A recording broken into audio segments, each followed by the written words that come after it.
Welcome students. स्वागत है आपका मेरे YouTube channel Hindi made easy में। और आज हम एक और विषय के साथ आए हैं जो है नुक्ता। मूल रूप से नुक्ता अरबी भाषा का शब्द है और इसका मतलब बिंदु होता है।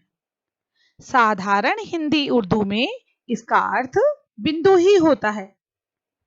नुक्ता देवनागरी, गुरमुखी और अन्य ब्राह्मी परिवार की लिपियों में किसी व्यंजन अक्षर के नीचे लगाए जाने वाले बिंदु को कहते हैं और ये बाईं तरफ लगता है, नीचे की तरफ। इससे उस अक्षर का उच्चारण परिवर्तित होकर किसी अन्य व्यंजन का हो जाता है।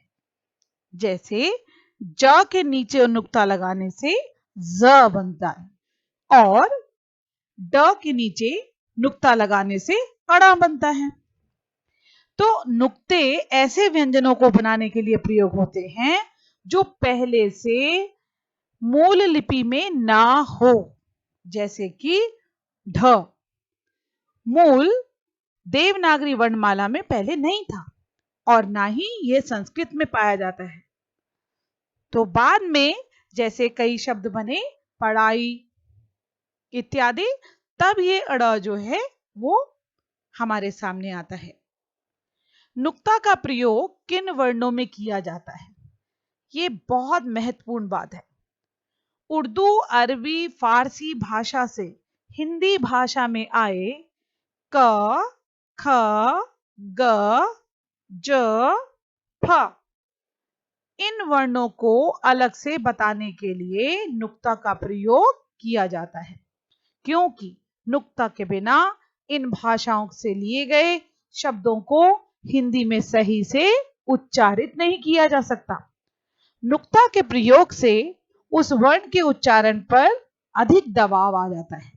जैसे देखिए, हिंदी में खुदा का अर्थ होता है खुदी हुई जमीन और नुक्ता लग जाने से खुदा का अर्थ भगवान हो जाता है। इसी प्रकार हिंदी में गज का अर्थ है हाथी और नुक्ता लग जाने से गज का अर्थ है नाप। कुछ नुक्ता वाले शब्द देखिए, जैसे कमजोर, तूफान, जरूर, इस्तीफा, जुल्म, फतवा, मजदूर, ताजा, फकीर, फरमान, इज्जत आदि। तो आपने देखा इसमें कि क, ख, ग में नुक्ता का प्रयोग हिंदी भाषा में अनिवार्य नहीं है, परंतु ज और फ में नुक्ता लगाना आवश्यक है। नुक्ता के साथ और नुक्ता के बिना कुछ शब्दों के उदाहरण आप देखिए। जैसे देखिए, नुक्ते के साथ कमर और इसका अर्थ है चंद्रमा। किताब, खसरा, गुल, राज, जरा, जरा यानी थोड़ा, तेज, तीव्र, नुक्ता, बिंदु, हैजा जिसे दस्त इस अर्थ में प्रयोग हुआ था। उसके बाद देखिए बाग, उपवन। इसी तरह कमर, पेट और पीठ के नीचे का शरीर। किताब, पुस्तक। खसरा, एक तरह की बीमारी। गुल यानी कि फूल। ये बिना नुक्ते के शब्द हैं जो मैं अब पढ़ रही हूं। इसमें कमर, किताब, खसरा, गुल, राज, ये जो है राज क्या, शासन के अर्थ में। जरा, बुढ़ापा इस अर्थ में। तेज, कांति के अर्थ में। नुक्ता, सूक्ष्म, बारीक।